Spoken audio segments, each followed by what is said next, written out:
All right, the ubiquitous AirTag. Can it be used to find your car if it gets stolen? I think so.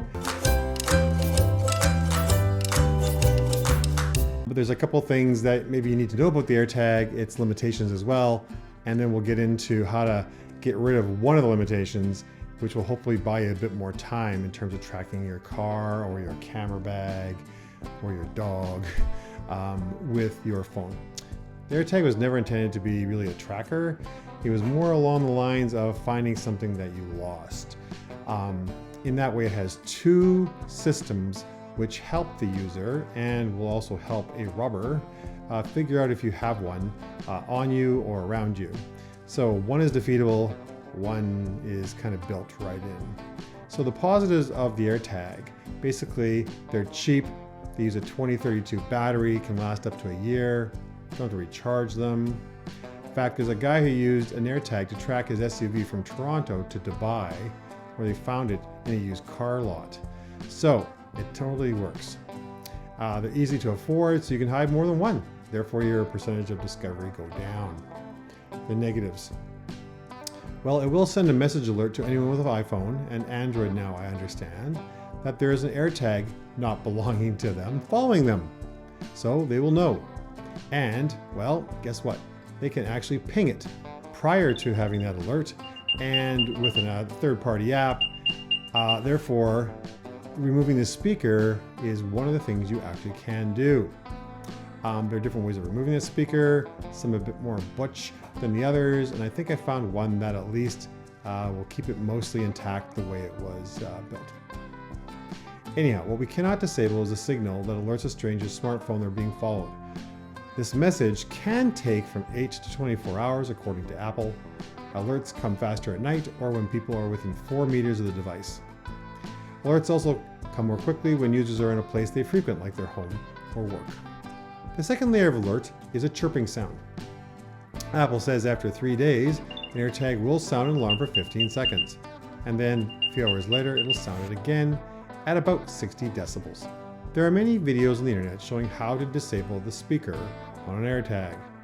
Most involve jamming a knife anywhere along the seam where the white body of the unit and the gray battery compartment meet. This usually results in breaking 3 tabs, and then you got to use glue to put it back together. So, to help with this, I've drawn a circle with arrows showing the exact locations of the 3 tabs. One is a little past 1 p.m., the second just past 6 p.m., and the last one is located just past 10 p.m. So let's get started with this.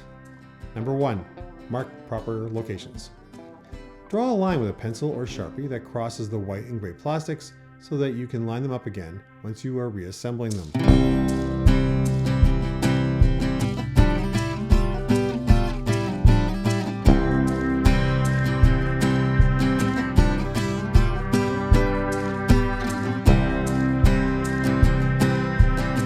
Number 2, pry the pieces apart. This is the part that's the most scary part. And again, if you do crack the gray part, you can always just glue it. So really, it's just a win situation here, I think. Basically, use a knife at these 3 points. That's where the tabs are. You can lever the knife inwards to press the tab in and then pry up.